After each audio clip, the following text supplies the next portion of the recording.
আহ আলমগীর কবির রচনা সংগ্রহ 2 বেরিয়েছে, কিন্তু রচনা সংগ্রহ 1ও বেরিয়েছিল।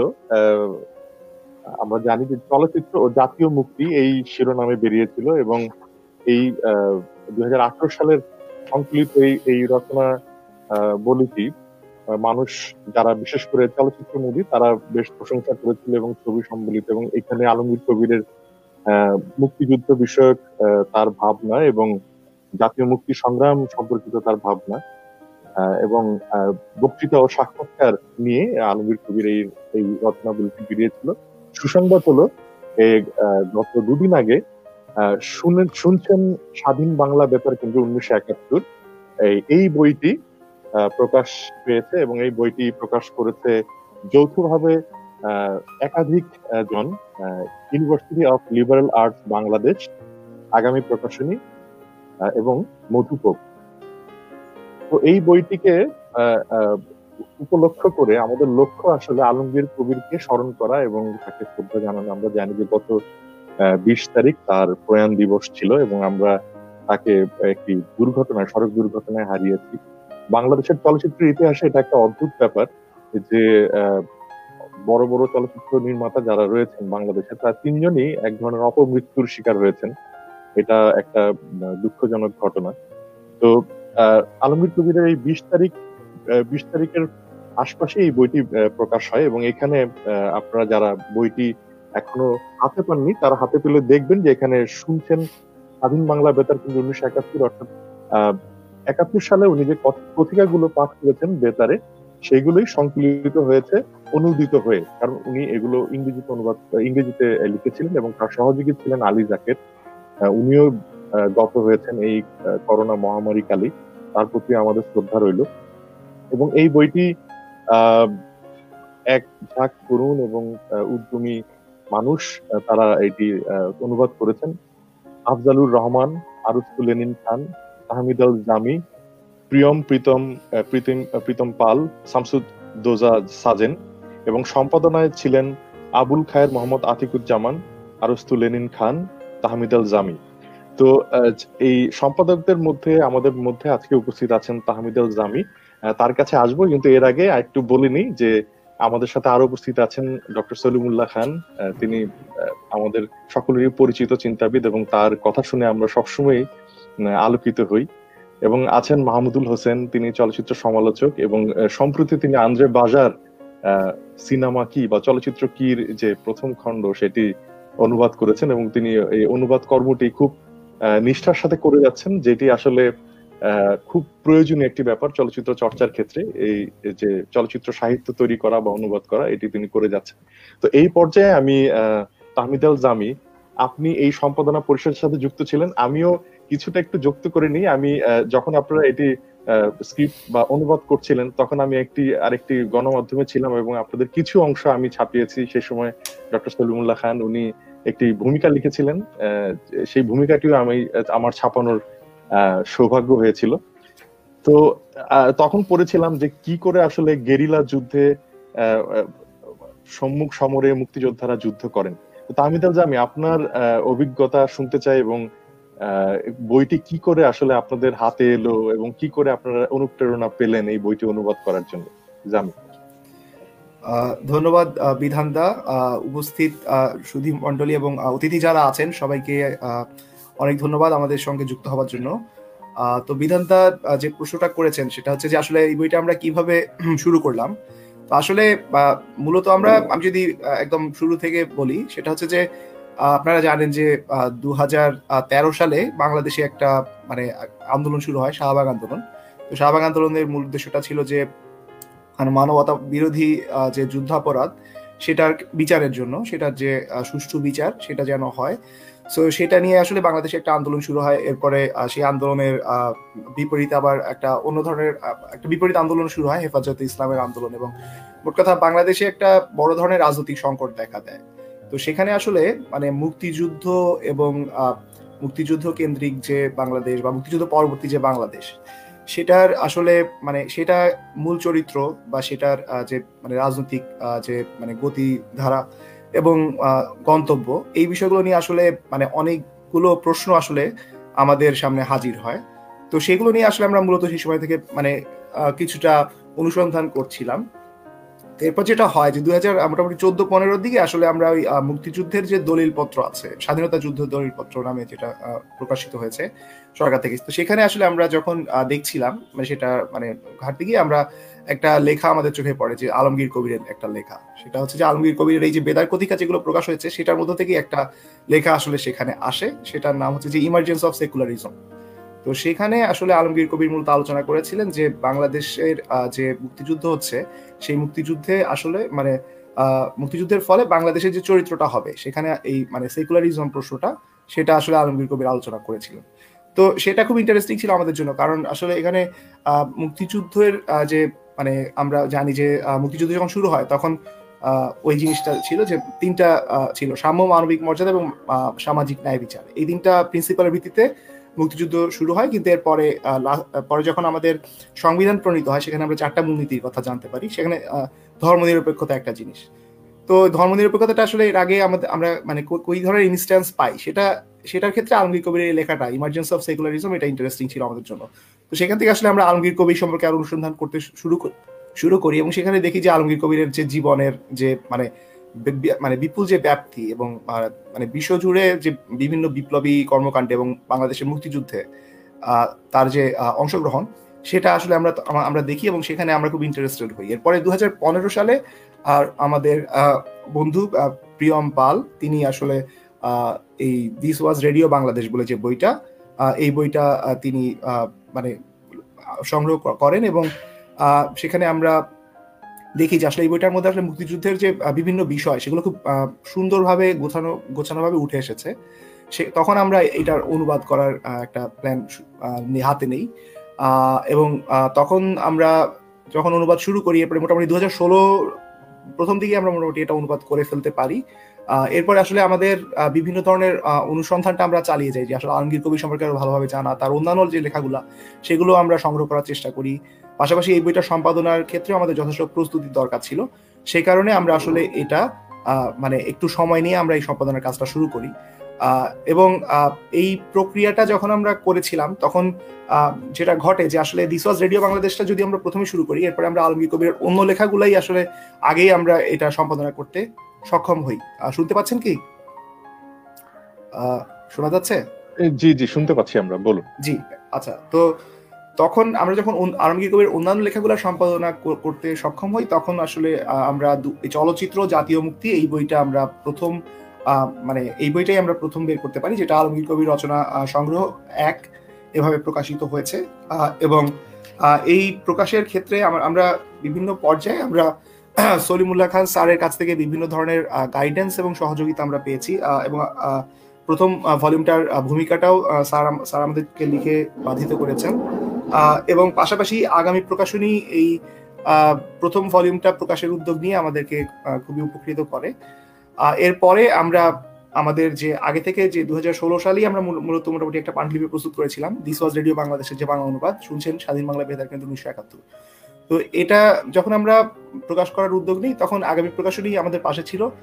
পাশাপাশি আমরা যে university of liberal arts Bangladesh তারাও আমাদের এই উদ্যোগের পাশে দাঁড়ায় এবং তারা এটাকে অ্যাপ্রিসিয়েট করে এই উদ্যোগটাকে এবং তারা আমাদেরকে সাপোর্ট করে এই বইটা প্রকাশের ক্ষেত্রে। তো আগামী প্রকাশনী এবং ইউল্যাব এই দুটো আমাদের যে প্রকাশনার যে পাঠাতন বা প্ল্যাটফর্ম সেটা হচ্ছে মধুপকটা একটা প্রকাশনা সংস্থা।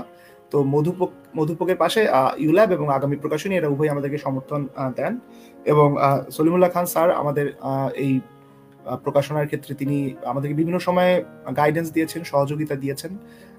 সো মোটামুটি এভাবেই আমরা দ্বিতীয় ভলিউমটাও এই বছর শেষ পর্যন্ত বের করতে পারলাম। প্রায় 6 বছর সময় লেগেছে এটা ইনিশিয়াল কনসেপশন থেকে আলটিমেট পাবলিকেশনের ক্ষেত্রে।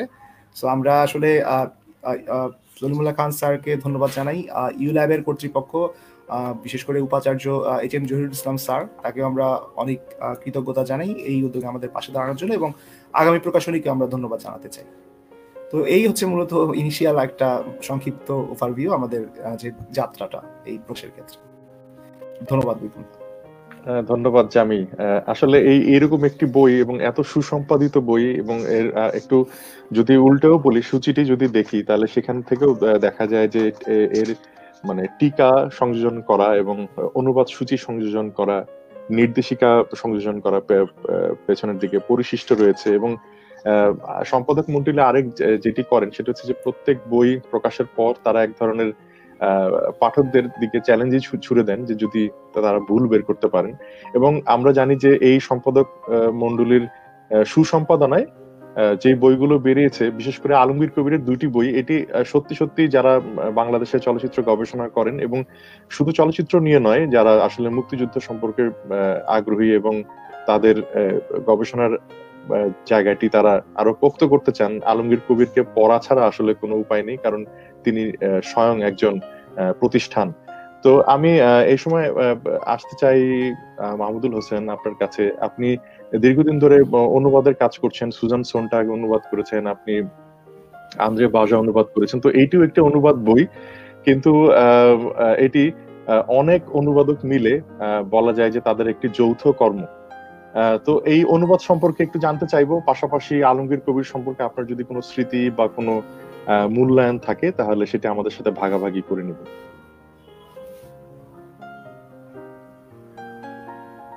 সবাইকে আমার তরফ থেকে শুভেচ্ছা জানাচ্ছি। আসলে শুধু অনুবাদের অংশটা না বলি, কারণ ওইটা তো আছেই, সেটা বলবো। তার পাশাপাশি অন্য যে কথাগুলো এসছে সেই কথাগুলো মিলিয়ে একটু বলি। কারণ 2018-তে প্রথম খণ্ডটি প্রকাশ হবার পর থেকেই অনেক কথা জমেছে এই বিষয়টি নিয়ে বলার জন্যে। তো সেই দিক থেকে যদি একটু আসি, প্রথমে আজকের যে আয়োজন, এই আয়োজনের নামটি যে আলমগীর কবিরের প্রত্যাবর্তন, বিধান একটি ব্যাখ্যা দিয়েছেন। সেটি হচ্ছে যে 2018-তে প্রথম খণ্ডটি বেরিয়েছিল, কাজেই আরেকটি খণ্ড বেরোতে সময় লাগছে, সেটা এক ধরনের এলো, কাজেই সেটি একটি প্রত্যাবর্তন। সেটি তো অবশ্যই হতে পারে, তবে আমি ভেবেছিলাম যে বোধহয় এরকম করে ভাবা হচ্ছে যে এই রচনা সংগ্রহের হাত ধরে আলমগীর কবির আমাদের মাঝে আবার প্রত্যাবর্তন করছেন। সত্যিকার অর্থে এভাবে ভাবতেই যেন বেশি স্বচ্ছন্দ বোধ করছি, কারণ যারা আমাদের প্রজন্মের এবং চলচ্চিত্র নিয়ে নানা রকম মাতামাতি করে থাকেন, তাদের ভেতরে সম্ভবত আলমগীর কবির শিক্ষক হিসেবে, চলচ্চিত্র নির্মাতা হিসেবে, আমাদের সংগঠক হিসেবে আমাদের ভেতরে সবসময় জাগরুক থাকেন। এবং আমরা যা কিছু করতে যাই, সেটা একটি ছবি নির্মাণ করা হোক, ফিল্ম অ্যাপ্রিসিয়েশন কোর্স করা হোক, একটি পত্রিকা প্রকাশ করা হোক, একটি চলচ্চিত্র সমালোচনা লেখা হোক, সম্ভবত আমরা তার কাছে ফিরে যাই। কিন্তু সম্ভবত আমরা যে কাজটি করে উঠতে পারিনি সেটি হচ্ছে যে যারা আজকের প্রজন্ম, যারাই আজ সংখ্যাগরিষ্ঠ, তাদের কাছে আলমগীর কবিরকে আমরা সেভাবে যেন পৌঁছে দিতে পারিনি। এবং সেই না পারার ভেতরে একটি বিষয় তো থাকতেই পারে যে আমরা সংখ্যায় অত্যন্ত লঘিষ্ঠ হয়ে পড়েছি এবং সেভাবে সম্ভবত আমরা অভিঘাত সৃষ্টি করতে পারি না সকলের মধ্যে, অথবা আমাদের করার ভেতরেও কিছু কমতি থাকতে পারে। আলমগীর কবির আসলে একজন আধুনিক মানুষ ছিলেন। সে সময় সেই 50 এবং 60-এর দশকে যারা আমাদের জাতীয় মুক্তি সংগ্রামের অন্ততপক্ষে বুদ্ধিবৃত্তিক নেতৃত্ব গ্রহণ করেছিলেন, তাদের সকলের ভেতরই এই আধুনিকতার বিষয়টি আমরা বিশেষভাবে লক্ষ্য করি। বিশেষ করে তাদের যে স্বদেশ অন্বেষণ, সেই স্বদেশ অন্বেষণের ঠিক মধ্যিখানে ছিল বৈশ্বিক আধুনিকতার ব্যাপারটি। এভাবে এক ধরনের কন্টেক্সচুয়াল মডার্নিটি বা প্রাসঙ্গিক আধুনিকতা, যা স্বদেশের ক্ষেত্রে প্রাসঙ্গিক, সেরকম একটি বিষয় তাদের সকলের মধ্যে ছিল। এবং আলমগীর কবির ছিলেন ঠিক তেমন একজন মানুষ, এবং তার এই বিষয়টি, তার এই আধুনিকতার বিষয়টি তার লেখা এবং তার চলচ্চিত্র, এই দুটো জিনিসের মাঝখানে বিশেষভাবে রয়ে গেছে। এর ভেতরে যেটি সমস্যা সেটি হচ্ছে যে চলচ্চিত্রের কথা যদি বলি, তার সবচেয়ে প্রধান যে দুটি ছবি, ধীরে বহে মেঘনা এবং রূপালী সৈকতে, এই দুটি ছবির সেই অর্থে ধীরে বহে মেঘনার বেশ কয়েকটি রিলি আর এখন পাওয়া যায় না, এবং অত্যন্ত খারাপ একটি প্রিন্ট আর্কাইভে সংরক্ষিত আছে। সেটাও কিন্তু যেটা বললাম যে বেশ কয়েকটি রিলি আর নেই। আর রূপালী সৈকতে সত্যিকার অর্থে কোনো অথেন্টিক অস্তিত্বই নেই। একটি বহু আগে টেলিভিশনে প্রদর্শন করা হয়েছিল এরকম একটি কপি কেউ সম্ভবত ইউটিউবে তুলে দিয়েছেন, সেটি কিন্তু এখন আসলে হাতে হাতে করে, এবং আমরাও যখন ছবি দেখাতে যাই তখন আসলে ওই ছবি ঘুরে ফিরে ওই প্রিন্টই দেখাতে হয়। আর তার লেখার কথা যদি বলা যায় তাহলে ব্যাপারটি এরকম দাঁড়িয়েছিল, বিশেষ করে বাংলাদেশের চলচ্চিত্রের একাডেমিক পাঠ শুরু হওয়ার পরে, যে সিনেমা ইন পাকিস্তান এবং ফিল্ম ইন বাংলাদেশ, এই দুটো বইয়ের ফটোকপি এবং নানা রকম সফট কপি নিয়ে সবার হাতে হাতে ঘোরাফেরা করে, যারা আগ্রহী, যারা গবেষক, তাদের হাতে হাতে ঘোরে। এবং আলমগীর কবিরের লেখার চর্চা মোটামুটি এই জায়গাটিতে এসে থেমে গিয়েছিল। এর বাইরে তার যে বিশাল লেখার ভান্ডার ছড়িয়ে আছে, সেগুলোর প্রতি সেভাবে কিন্তু আমাদের মনোযোগ আকৃষ্ট হয়নি, বা অ্যাটলিস্ট পরবর্তী প্রজন্মের মনোযোগ আকৃষ্ট হয়নি। তো সেদিক থেকে এই যে চলচ্চিত্রকার, চলচ্চিত্র সমালোচক, চলচ্চিত্র নির্মাতা, রাজনৈতিক অ্যাক্টিভিস্ট, চলচ্চিত্র শিক্ষক, চলচ্চিত্র সংসদ কর্মী, বিকল্প চলচ্চিত্র আন্দোলনের পথিকৃৎ, এরকম একজন মানুষকে তুলে ধরার কাজটি আসলে এই তরুণরা গ্রহণ করেছেন, এই মধুবাকের তরুণরা গ্রহণ করেছেন। এবং সত্যিকার অর্থে 2018 ফেব্রুয়ারিতে যখন প্রথম খণ্ডটি প্রকাশিত হলো, তখন আমি তাদের প্রতি কৃতজ্ঞতা ভারে একেবারে নুয়ে পড়েছিলাম সত্যিকার অর্থে। এবং সেটি আমার একটি লেখার ভেতর দিয়ে আমি সে সময় প্রকাশও করেছি, যে এই কাজটি যাদের জন্য সবচেয়ে বেশি করণীয় ছিল, অর্থাৎ তার ছাত্র আমরা যারা, তার পরবর্তী প্রজন্মের চলচ্চিত্র সংসদ আন্দোলনের সাথে যারা সম্পৃক্ত, তাদের হাতে হয়নি, বরং হয়েছে আসলে তাদের পরবর্তী প্রজন্মের হাতে। এবং আমি ভাবতে ভালোবাসি, যদিও এই ভাবার ভেতরে বোধহয় কিছু ভুলও আছে, যে এদের কেউ কেউ, অন্ততপক্ষে রাসেলের কথা আমি জানি, যে চলচ্চিত্র সংসদ কর্মী ছিলেন, অন্তত সেদিক থেকে যদি কিছুটা হলো চলচ্চিত্র সংসদের দায় মুক্তি হবে। তবে এটি খুব সত্যি কথা, যেটা আমি শুনেছি, যে মূলত যেটি আজকে যে আমি বললেন এবং আমি রাসেলের মুখেও শুনেছি, যে সত্যিকার অর্থে মুক্তিযুদ্ধের ইতিহাসকে সঠিকভাবে বোঝার জন্য তাদের আসলে এই অন্বেষণ, এবং সেই অন্বেষণের ভেতর দিয়ে তারা আসলে আলমগীর কবিরকে ক্রমাগতভাবে আবিষ্কার করে চলেছেন। প্রথম খণ্ডটি মূলত আসলে, আমি যদি ভুল না করি, তাহলে সেই লেখাগুলোতে অন্তর্ভুক্ত হয়েছে যে লেখাগুলো আসলে আলমগীর কবির লিখেছেন 1972 সাল থেকে তার মৃত্যুর আগে পর্যন্ত। সেই খণ্ডে মূলত প্রধানত আসলে মাত্র দুটো লেখা আছে, যে দুটো লেখা তার আগেকার, অর্থাৎ 1968 সালে লেখা। এছাড়া বাকি সবগুলো লেখাই হচ্ছে এই সময়কার। এবং এই সময়টায় আলমগীর কবির আসলে মূলত কি কাজে ব্যস্ত ছিলেন? তিনি চলচ্চিত্র সমালোচক থেকে চলচ্চিত্র নির্মাতায় পরিগণিত হয়েছেন ততদিনে, এবং তিনি আরো নিবিড়ভাবে সম্পৃক্ত হয়েছেন চলচ্চিত্র সংসদ আন্দোলন, বিকল্প চলচ্চিত্র আন্দোলনে। আর তিনি চলচ্চিত্র শিক্ষার কার্যক্রমটি নিজের কাঁধে তুলে নিয়েছেন। তো এই কাজগুলো যে রাষ্ট্রযন্ত্রের ব্যবস্থাপনার ভেতর দিয়ে তখন আমরা যাচ্ছি, তার কোনোটি তখন তার জন্য যে খুব সহজ হয়েছিল এটি কিন্তু বলা যাবে না। চলচ্চিত্র নির্মাণ অত্যন্ত দুষ্কর, বিশেষ করে কবির যে ধরনের ছবি নির্মাণ করতে চেয়েছিলেন, অত্যন্ত দুষ্কর কাজ ছিল। চলচ্চিত্র সংসদ অদ্ভুত কারণে সবসময় রাষ্ট্রের বৈরিতার মুখোমুখি হয়ে এসছে। আর চলচ্চিত্র শিক্ষার যে কার্যক্রমটিকে আলমগীর কবির তার কিছু সঙ্গী সাথী কিনে আদায় করে নিয়েছিলেন রাষ্ট্রের কাছ থেকে, সেই ফিল্ম আর্কাইভে ফিল্ম অ্যাপ্রিসিয়েশন কোর্স শুরু করার ভেতর দিয়ে, সেটি সহজ হয়নি, কিন্তু কবির সেটি করেছিলেন।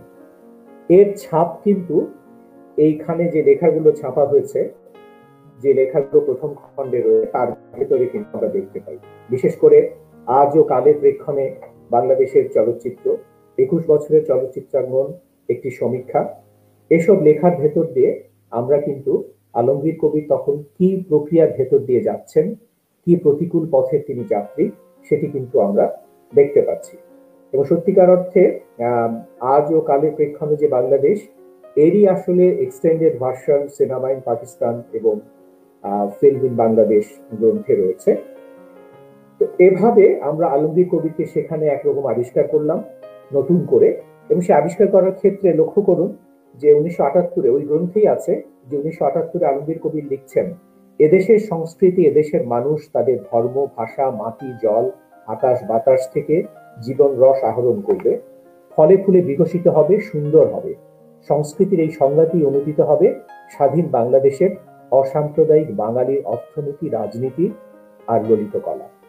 আরেকটি কথা, বাংলাদেশ একটি রাজনৈতিক তথা ভৌগোলিক কাঠামো, কোনো জাতি নয়। বাঙালি, চাকমা, মগ প্রভৃতি বিভিন্ন জাতির সমন্বয়ে আমাদের এই বাংলাদেশ। বাংলাদেশের সংস্কৃতিতে থাকবে এই বিভিন্ন জাতীয় সংস্কৃতির সমন্বয়। আলমগীর কবির যে তার সময়ের চেয়ে এগিয়ে থাকা মানুষ ছিলেন, তা এই 1978-এ তার এই লেখাটি থেকেই কিন্তু আমরা বুঝতে সক্ষম হচ্ছি। দ্বিতীয় খণ্ডের প্রসঙ্গে আসছি। দ্বিতীয় খণ্ডটি সবেমাত্র প্রকাশিত হয়েছে। দিস ওয়াজ রেডিও বাংলাদেশ 1971-এর এটি অনুবাদ।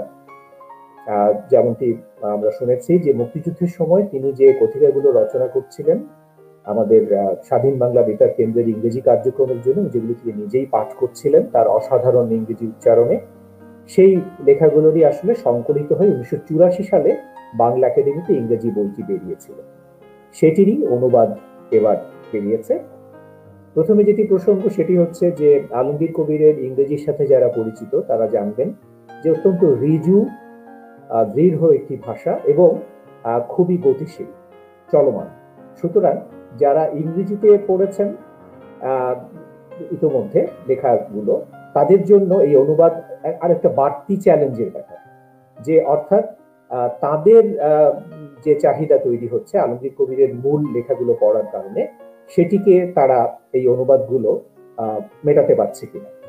আর একই সাথে সাথে যারা আগে পড়েননি তাদের তো অবশ্যই যে তারা এটিকে অনুদিত গদ্যের মতো মনে হচ্ছে নাকি গতিশীল প্রবহমান গদ্যের মতো সুন্দর পড়ে যাওয়া যাচ্ছে।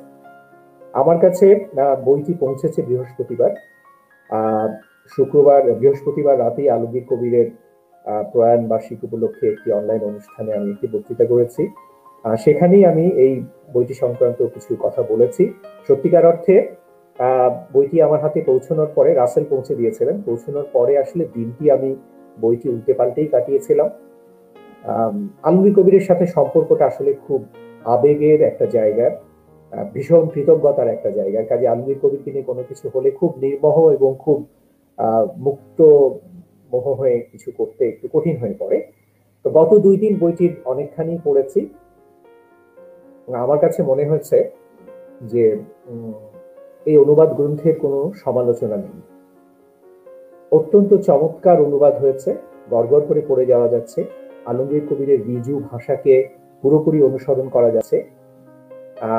সুসম্পাদিত, নিঃসন্দেহে তারা খুব যত্ন নিয়েছেন এই বিষয়টির দিকে যে লেখাগুলোর মূল স্পিরিট যেন নষ্ট না হয়ে যায়।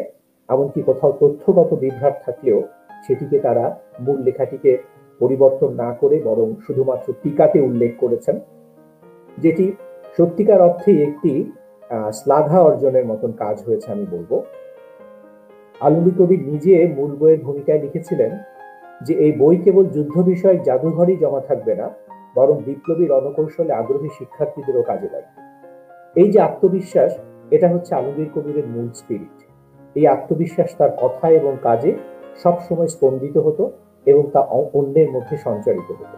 আমার খুব দৃঢ় বিশ্বাস যে এই শুনছেন স্বাধীন বাংলা বেতার কেন্দ্র 1971, এই বইটি এই আত্মবিশ্বাস অন্যের ভেতরে সঞ্চারিত করতে এবং যারা নতুন করে পড়ছেন তাদেরকে জাগিয়ে তুলতে সাহায্য করবে। আসলে মুক্তিযুদ্ধকে সঠিক প্রেক্ষাপটে পাঠ করার জন্য দিস ওয়াজ রেডিও বাংলাদেশ 1971 অত্যন্ত গুরুত্বপূর্ণ একটি বই আমার কাছে সবসময় মনে হচ্ছে। বিশেষ করে রাজনীতির সময়কার যে হালচাল, আমাদের তখনকার শত্রু মিত্র, এখনকার রাজনীতির ঘোর প্যাচকে বাদ দিয়ে তাদেরকে শনাক্ত করার ক্ষেত্রে এটি অত্যন্ত গুরুত্বপূর্ণ একটি বই। একই সাথে আমাদের দেশীয় রাজনীতির গতি প্রকৃতি নিয়ে আলমগীর কবিরের লেখাগুলো কোনো কোনো থেকে দৃঢ় যুক্তিভিত্তিক খোলামেলা মন্তব্য রয়েছে। আজ এত বছর পরে তার যুক্তির যথার্থতা আমরা এই বইটি পাঠ করতে গেলে অনুভব করি। সত্যিকার অর্থে আমার কাছে মনে হয়, আমি প্রস্তাব করব যে এই শুনছেন স্বাধীন বাংলা বেতার কেন্দ্র 1971 এই বইটির উপরে একটি পাঠ কর্মশালা হতে পারে এবং সেই কর্মশালায় গ্রন্থের আকর দিকগুলো নিয়ে বিস্তারিত আলোচনা হতে পারে, বিতর্ক হতে পারে এবং এভাবে আমার কাছে মনে হয় আমাদের এক ধরনের মানসিক উৎকর্ষ অর্জিত হতে পারে। আমার ধারণা এতদিন পর্যন্ত চলচ্চিত্রের একাডেমিশিয়ানরা আলমগীর কবিরের বিষয়ে আগ্রহী হতেন। এই গ্রন্থ প্রকাশিত হওয়ার পরে রাষ্ট্রবিজ্ঞান এবং আন্তর্জাতিক সম্পর্কের বিদ্বজ্জনরাও তার লেখার বিষয়ে আগ্রহী হবেন।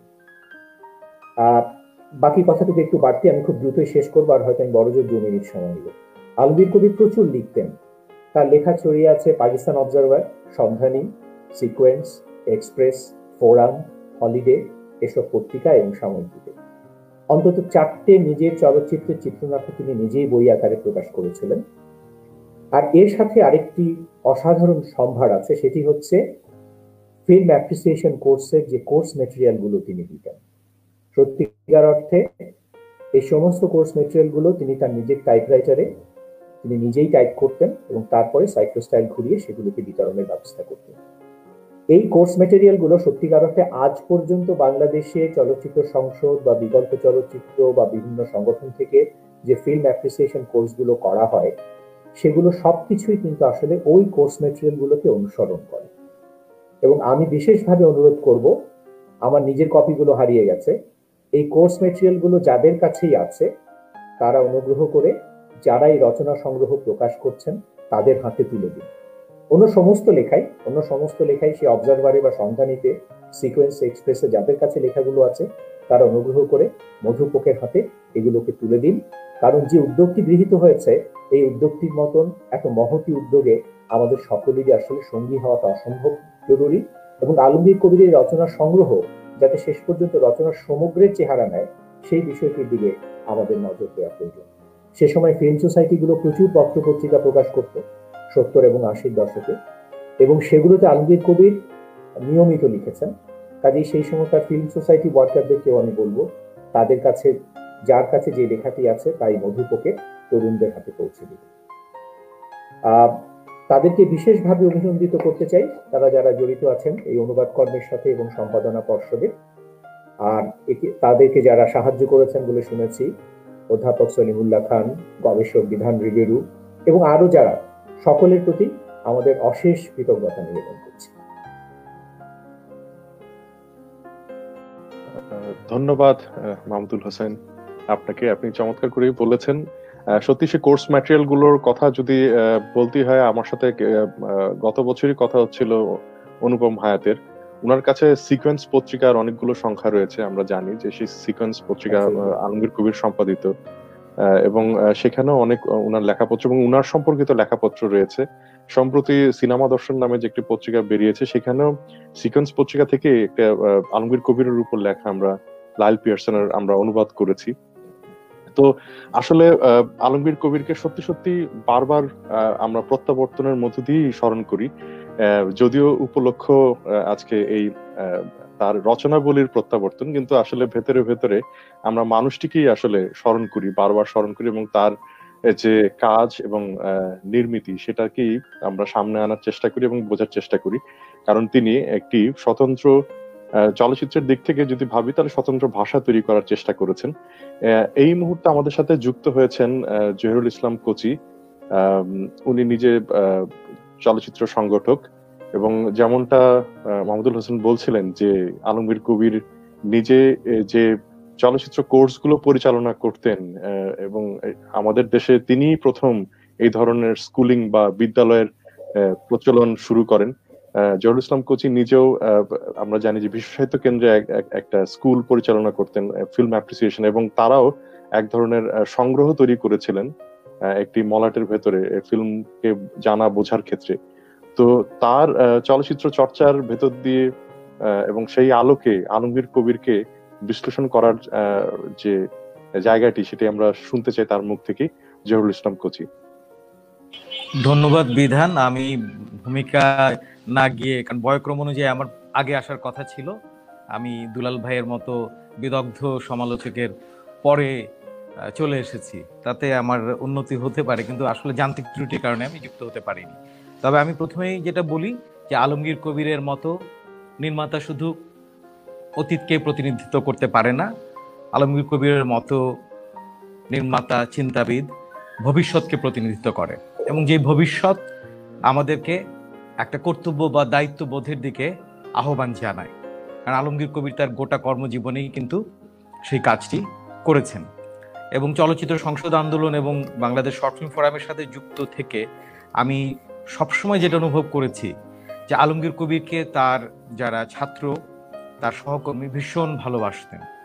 তার শত্রু ছিল, তিনি খুব স্পর্শভাষী ছিলেন, কিন্তু যে গভীর ভালোবাসা আলমগীর কবিরের জন্য ছিল, সেটা প্রতিটি কথায় সেই বক্তব্য চলে আসতো। একটা ছবি শেষ করার পর তাদের আক্ষেপ হতো, কবির ভাই যদি এটা দেখতেন অনেক খুশি হতেন, কবির ভাই যদি এখন থাকতেন তাহলে আমাদের এই কাজটা অনেক সহজ হয়ে যেত। ফলে তার মতো মানুষকে হারানো আমাদের জন্য একটা অপূরণীয় ক্ষতি। কিন্তু আমি আবারও বললাম যে আলমগীর কবির অতীতকে প্রতিনিধিত্ব করে না, আলমগীর কবির সবসময় ভবিষ্যৎকে প্রতিনিধিত্ব করে। তো সে কারণেই এই প্রত্যাবর্তন কেবলমাত্র তার রচনাবলীর আমি বলবো যে একটা যেমন প্রত্যাবর্তন। আলমগীর কবির তো ফিজিক্যালি এসেছিলেন 1966 সালে, এবং এসেছিলেন সেই দেশপ্রেম বা কর্তব্যের আহ্বানে। সলিমুল্লাহ খান মোটা দাগে আলমগীর কবিরের জীবনকে যে 3 ভাগে ভাগ করেছেন, যে আলমগীর কবিরের 3 বাসনা, তার একটি হচ্ছে দেশ বাৎসল্য। ফলে তার প্রথম প্রত্যাবর্তন হয়েছিল 1966 সালে, এবং সেই বর্ণনা আপনারা বঙ্গবন্ধুর আত্মজীবনীতে এবং আলমগীর কবির বয়ানেও আপনারা শুনেছেন। এবং পরবর্তীতে আলমগীর কবির দ্বিতীয় বাসনার কথা বলেছেন চলচ্চিত্র, এবং সেই চলচ্চিত্রের কথা মাহমুদুল হোসেন দুলাল বলেছেন। এবং সেখানেও আমরা যদি দেখি, তিনি সমালোচক হিসাবে একের ভেতরে অনেক, একদিকে চিত্র সমালোচক, অন্যদিকে চলচ্চিত্র সংগঠক, এবং তার অংশ হিসেবে চলচ্চিত্র শিক্ষক, আবার অন্যদিকে চলচ্চিত্র নির্মাতা। এবং তার চলচ্চিত্র সম্পর্কে কেউ কেউ বলেছেন যে এগুলো যদি মাস্টারপিসও নাও হয়, এখানে মাস্টার্স টাচ আছে। তো ফলে সামগ্রিকভাবে আমি বলবো যে একটা পূর্ণাঙ্গ মানুষ, যিনি তীক্ষ্ণ মেধাবী এবং দুর্দান্ত জীবনযাপন করে তার যে আমি বলবো যে চির উন্নতশীল, তাকে দেখলে সবসময় যেটি মনে হতো। এবং তিনি শুধু বাংলাদেশের জাতীয় মুক্তি সংগ্রামে অংশগ্রহণ করেছেন এমন না, তিনি সীমানা পেরিয়ে বহু দেশের মুক্তি সংগ্রামের মোহনায় মিলিত হয়েছেন। আমরা জানি আলজেরিয়ার কথা, আমরা জানি প্যালেস্টাইনের কথা, এবং উনি ফ্রান্সে কারাগারে ছিলেন, একথাও আমরা শুনেছি। তো সেই জায়গা থেকে একজন একটি ভূখণ্ডের মানুষ, কিন্তু তারপরেও তিনি তার আন্তর্জাতিকতাবাদী যে চেতনা, সেই জায়গা থেকেই জাতীয়তাবাদের যেটাকে প্রকৃষ্ট উদাহরণ, সেটি তিনি কিন্তু স্থাপন করেছেন। এবং আলমগীর কবিরের তৃতীয় বাসনা, যেটা সলিমুল্লাহ খান বলেছিলেন, বিপ্লবী কর্মচাঞ্চল্য, যেটা একটা শোষিত বঞ্চিত মানুষের জন্য বাংলাদেশের একটা নতুন সমাজ গড়ে উঠবে, সেই আকাঙ্ক্ষাটা কিন্তু আলমগীর কবিরের ছিল। এবং সেই আকাঙ্ক্ষাই কিন্তু জাতীয় মুক্তি, এবং সেই জাতীয় মুক্তিতে চলচ্চিত্র তাকে ভাষা দিবে, আবার সেই চলচ্চিত্রের মধ্যে দিয়ে জাতীয় মুক্তির আকাঙ্ক্ষা ফুটে উঠবে। এটা তার সামগ্রিকভাবেই তিনি বলার চেষ্টা করেছেন। এবং এক সাক্ষাৎকারে উনি বলেছেন যে তার চলচ্চিত্র শোষণ মুক্তির অঙ্গীকার হবে এবং বঞ্চিতদের হাতিয়ার হবে। এই নন্দন তত্ত্বের সাথে কারো হয়তো ভিন্ন মত থাকতে পারে, কিন্তু আলমগীর কবির যা ভেবেছেন, যা বলেছেন, এবং নিজে জীবন যাপন করে তাকে তার জীবনে প্রয়োগ করেছেন, সে কারণেই আলমগীর কবির অনন্য এবং দুর্লভ। এবং যে কারণেই যে মাত্রায় তরুণদের আলমগীর কবিরকে জানা উচিত ছিল, দুঃখজনক হলেও সত্য যে আজকে আমরা যে সামাজিক, রাজনৈতিক, অর্থনৈতিক পরিবেশে বাস করছি, সেই জায়গায় আলমগীর কবির আমাদের অনেক বড় অনুপ্রেরণা হতে পারত এবং হবে, কিন্তু সেই জায়গাটাও কিন্তু সেই মাত্রায় হয়নি। এবং সেই না হওয়ার পেছনে তার রচনাবলীর আমি বলবো যে অনুপস্থিতি বা হারিয়ে যাওয়া, সেই জায়গাটাও খানিকটা দায়ী। এবং সেই দায় আমরা যারা চলচ্চিত্র সংসদ কর্মী, আমরা যারা বাংলাদেশ শর্ট ফিল্ম ফোরামের সাথে যুক্ত আছি, তারা আংশিকভাবে পালন করলেও এখন আমাদের এই যে তরুণ যারা, যাদের মধ্যে দিয়ে আলমগীর কবিরের আমি বলবো যে প্রত্যাবর্তন ঘটেছে, সেই আলমগীর কবির চিন্তাকে ব্যাপকভাবে জনমানুষের মধ্যে ছড়িয়ে দেয়া। কারণ আমরা সব সময় এটা বলি যে জনগণ হচ্ছে জ্বলছে, কিন্তু সেখানে দাহ্য বস্তুর মতো, সেখানে একটা দেশলাইয়ের কাঠি এই চিন্তা যে ভূমিকাটা পালন করে, সেই দেশলাইয়ের কাঠিটা কিন্তু তাদের কাছে নিয়ে যাওয়া দরকার। তো সেই জায়গায় আলমগীর কবির নানা ফর্মে কিন্তু অ্যাক্টিভ হয়েছেন। একসময় লেখালেখির মধ্যে দিয়ে আমি বলি এটা হচ্ছে তার টেক্সচুয়াল অ্যাক্টিভিজম। আবার আমরা দেখেছি যে যখন radio, this was radio Bangladesh, তখন কিন্তু তার যেটা বলে অরাল বা অডিও অ্যাক্টিভিজম আমরা দেখেছি। কারণ জাতীয় মুক্তি সংগ্রামে যে রেডিওর ভূমিকা, একটা মাস অ্যাওয়ারনেস বা সমস্ত মানুষকে ঐক্যবদ্ধ করে এক সূত্রে গাঁথার যে চেষ্টা, সেটা আমরা কিন্তু ইভেন বিভিন্ন দেশের মুক্তি সংগ্রামে দেখেছি। আমরা সেটা আলজেরিয়াতে দেখেছি, এবং আলজেরিয়াতে যখন এক সময় রেডিও ছিল, 95% রেডিওর মালিক ছিল আলজেরিয়ার সাদা মানুষেরা, কিন্তু যখনই বিপ্লবী বেতার কেন্দ্র প্রতিষ্ঠিত হলো, তখনই কিন্তু রেডিও কেনার পরিমাণও বেড়ে গেল। অর্থাৎ যে প্রযুক্তির প্রতি বা রেডিওর প্রতি কলোনিয়াল দমন নিপীড়নের হাতিয়ার মনে করা হয়েছিল, যখনই বিপ্লবী বেতার কেন্দ্র চালু হলো, সেটা কিন্তু মানুষ কিন্তু রেডিও শোনা শুরু করলো। এবং সেই যে তাদের এক কানে রেডিও আরেক কান দিয়ে নব টিউন করার চেষ্টা করা এবং কিছু শুনতে পারা এবং বাকিটা তারা নিজেদের মতো করে পূরণ করে নিয়ে একটা মুক্তির ন্যারেটিভ তৈরি করা, সেটা কিন্তু সব দেশেই হয়েছে। তো আমাদের এখানে যদিও আলমগীর কবিরের এই ধারাভাষ্যের উদ্দেশ্য ছিল আন্তর্জাতিক মহলে বাংলাদেশের যে গণহত্যা এবং বাংলাদেশের মুক্তি এবং মুক্তিযুদ্ধের তাৎপর্য তুলে ধরা, সেইটা কিন্তু রেকর্ডেড এবং হয়ে গেছে। সেটাকে বাংলায় অনুবাদ করাটা ভীষণ রকম জরুরি ছিল। সেটাও কিন্তু একটা সে মাতৃভাষায় যদি বলেন ইংরেজি থেকে বাংলায় প্রত্যাবর্তন। তো ফলে এই যে আলমগীর কবিরের প্রত্যাবর্তন, এটার বহুবিধ অর্থ আছে। তো আজকে যারা এই অনুষ্ঠানের আয়োজক, আমরা নিজেরাই একটা গোলমাল হয়ে গেছে। আমি উপস্থাপক বা সঞ্চালক হওয়ার কথা ছিল, বিধান আলোচক, ফলে আমরা স্থান পরিবর্তন করেছি। বাট তবুও আমি মনে করি যে এটা গদারের ছবির মতো, শুরু শেষ মধ্য সবই আছে, কোনটা আগে পরে একটা গোলমাল হয়ে গেছে ঘটনাচক্র, পরিকল্পিত ভাবে না। তো আমি আরো কিছু কথা বলার ছিল, তারপরে আমি মনে করি যে এই পরবর্তী আমি বলবো যে 2 বছর পর পর যেটা বেরোচ্ছে, প্রতি বছর যদি একটা করে খণ্ড বের হয় এবং এই বইগুলো নিয়ে আলোচনা হয়। কবির ভাই চেয়েছিলেন এবং উনি সরাসরি লিখেছেন যে চলচ্চিত্র সংসদ আন্দোলন একটা এলিট শ্রেণীর আন্দোলন হয়ে গেছে, গ্রামে গ্রামে চলচ্চিত্র সংসদ গড়ে তুলতে হবে। তো সেই জায়গাগুলো যদি আমরা সত্যিকার অর্থে বিশ্বাস করি, আমাদের নতুন প্রযুক্তির সহায়তা নিয়ে আরো নতুন ভাবে ভাবতে হবে এবং এটা এই সাংস্কৃতিক আন্দোলন বা সাংস্কৃতিক চর্চা শুধু এলিটদের মধ্যেই রাখলে হবে না, জনগণের কাছে নিয়ে যেতে হবে, পৌঁছে দিতে হবে। আমি মনে করি যে শেষ পর্যন্ত আলমগীর কবির আমাদের ভালোবাসার মানুষ, সংগ্রামের মানুষ, লড়াইয়ের মানুষ। এবং এই আলমগীর কবির যখন বেঁচে ছিলেন, তার জীবন ছিল, অনেকে বলতো লার্জার দেন লাইফ। উনি যখন মারা গেছেন তখন বলে it is larger then death. তো আমি মনে করি যে আলমগীর কবির এমনই মানুষ, বেঁচে থাকতে যিনি জীবনের চেয়ে বড়, মৃত্যুতে যিনি মৃত্যুর চেয়ে বড়, সেরকম মানুষ আমাদের ভীষণ দরকার আজকে এই মুহূর্তে। এইটুকু বলে আমি শেষ করছি। ধন্যবাদ কচি ভাই। আসলে স্থান তো সর্বদাই পরিবর্তনশীল এবং পরিবর্তন হতেই থাকে। আলমগীর কবিরের স্থানও আসলে এক জায়গায় নেই। 70-এর দশকে যেটা ছিল, আজকের দশকে যখন আমরা দাঁড়িয়েছি, তখন আমরা এমন ভাবে আলমগীর কবিরকে প্রত্যাশা করছি, যেমন আমাদের তরুণ সমাজ বা আমরাই কিছু মানুষ এই অসম্ভব কাজকে সম্ভব করে তুলেছি, যে অনুবাদ করে ফেলেছি এই কাজটিকে আলমগীর কবিরের। ঠিক সেইভাবে আমরা চাই যে আলমগীর কবিরের যে চলচ্চিত্রগুলো রয়েছে, সেগুলোর যদি একটি সুলভ সংস্করণ পাওয়া যায়, বা আমাদের আর্কাইভ রয়েছে, বাংলাদেশ ফিল্ম আর্কাইভ রয়েছে, তারা একটি পদক্ষেপ নিতে পারে, তারা একটা উদ্যোগ নিতে পারে, সরকারি ভাবেও নেওয়া উচিত ভীষণ ভাবে। এবং তার যদি কোনো কপি ভারতে থেকে থাকে, ভারতীয় ফিল্ম আর্কাইভে থাকাটাও অসম্ভব কিছু নয়, সেখানেও খোঁজ খবর নেওয়া যেতে পারে। এমনকি ব্রিটিশ ফিল্ম ইনস্টিটিউটে তিনি ছিলেন, সেখানে তার কোনো কিছু আছে কিনা আমি নিজেকেও খোঁজ করেছি, বড় করে খোঁজ করতে পারিনি কারণ সময়ের অভাব ছিল, কিন্তু আমার ধারণা যে কোনো না কোনো কিছু তার ওখানে পাওয়া যেতেও পারে। তো এই সমস্ত কিছু সরকারি ভাবে যদি আরো অনেক উদ্যোগ নেওয়া হয়, আমার ধারণা যে আলমগীর কবিরের আরো অনেক কিছু পাওয়া যাবে। যেহেতু এই এমন মাত্রার মানুষ তিনি ছিলেন, আপনি নিজেও বলেছেন যে ফিলিস্তিনিদের মুক্তি সংগ্রাম, আলজেরীয়দের মুক্তি সংগ্রাম এবং বাংলাদেশের মুক্তি সংগ্রাম, আন্তর্জাতিকতাবাদী বিশ্বাসী একজন মানুষ ছিলেন। কাজী সমগ্র পৃথিবীর মুক্তি সংগ্রামের সাথে নিজেকে মিলিয়ে দেখার একটা প্রয়াস তার মধ্যে লক্ষ্য করা যায়।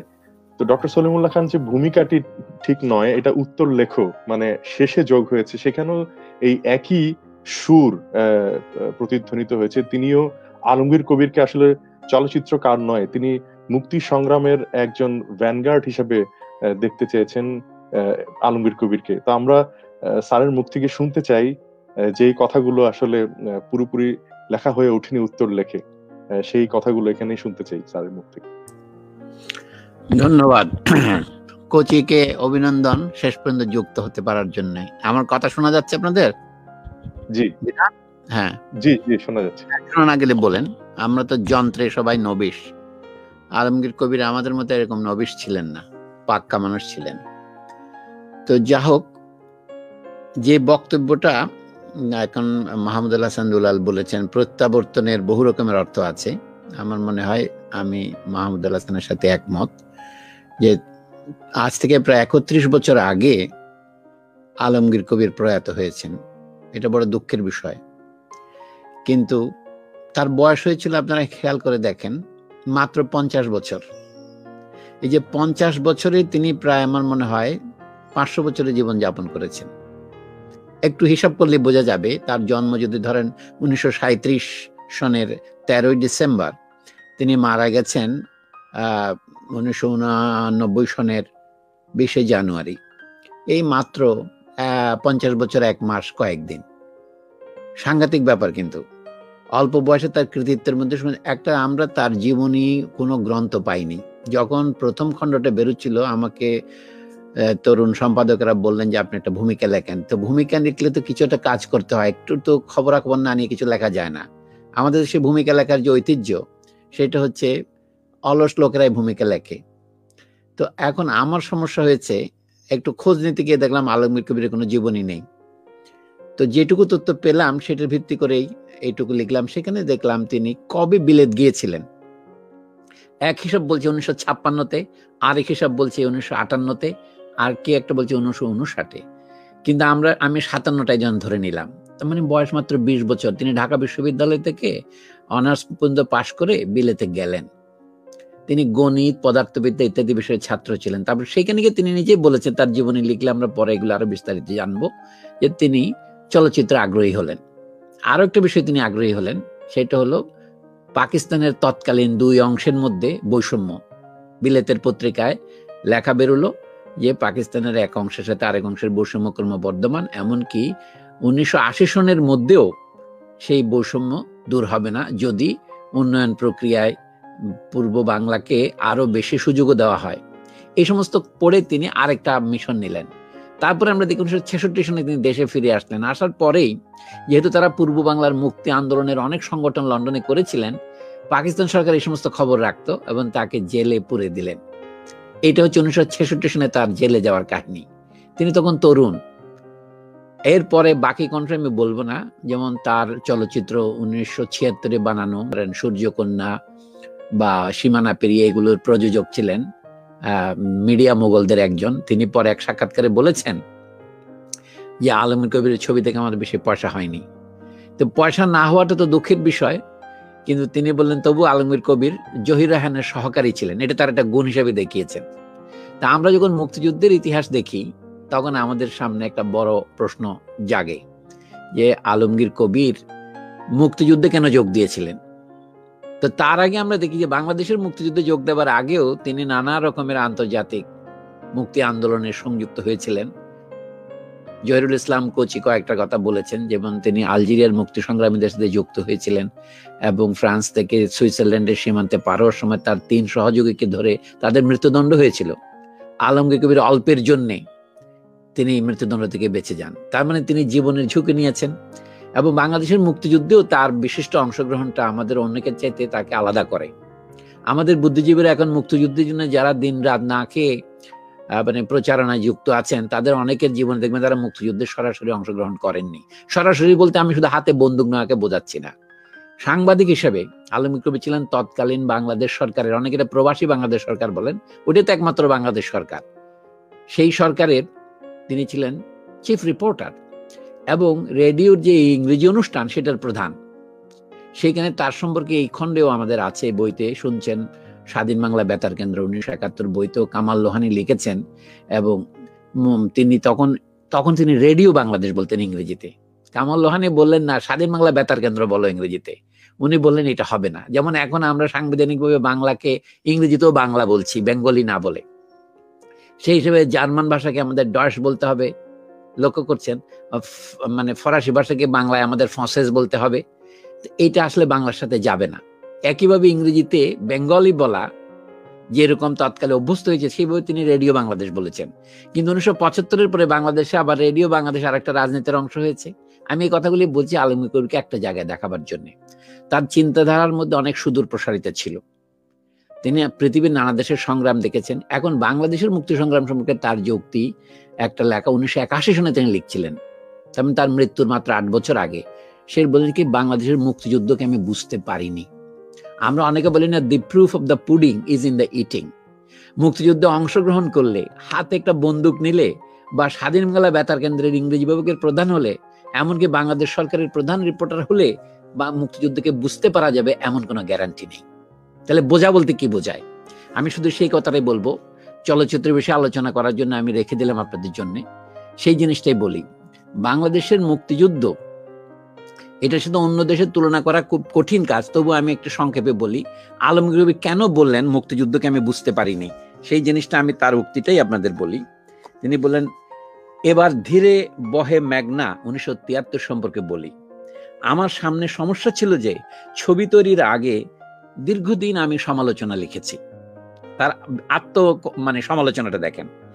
সেসব সমালোচনায় আমি প্রচলিত যে ফর্মকে আঘাত করেছি, সেই ফর্মে আমার পক্ষে ছবি তৈরি করা সম্ভব ছিল না। তাই ধীরে বহে মেঘনাকে আমি সিনেমাটিক কোলাজ হিসেবে তৈরি করি। এই ছবির সমস্ত ঘটনায় ছিল বাস্তব থেকে নেয়া। আমার মুক্তিযুদ্ধের প্রতি শ্রদ্ধা ছিল বলেই এই ছবিটি আমি বানাই, অথচ এর পরে আমি মুক্তিযুদ্ধ নিয়ে আর কোনো ছবি বানাইনি। ঘোড়ার মুখে শুনুন, আলমগীর কবির নিজেই বলছেন, 1981 এই লেখা, এটা প্রথম খণ্ডে আছে, প্রথম খণ্ডের 202 পৃষ্ঠা থেকে পড়ছি আমি। তখন উনি বলছেন, আমি পরিষ্কার বলতে পারি এর কারণ ছিল আমি তখন মুক্তিযুদ্ধকে ঠিক বুঝতে পারিনি। কেননা আমি জানতাম সত্য এক জিনিস এবং বাস্তব আরেক জিনিস। আমি বুঝতে পারিনি মুক্তিযুদ্ধে কে ভিলেন এবং কে নায়ক। আমি বুঝতে পারিনি কে দালাল এবং কে প্রকৃত মুক্তিকামী। তখন স্বল্প সময়ের ব্যবধানে আমি এসব বুঝতে পারিনি। এই জিনিসটা আমি 2-3 বার উদ্ধৃত করেছি আমার প্রথম খণ্ডের ভূমিকায়। কিন্তু একটা কথা আছে যে না, চোরা না শুনে ধর্মের কাহিনী। বাংলাদেশের মুক্তিযুদ্ধ আসলে ঘটেছে কি?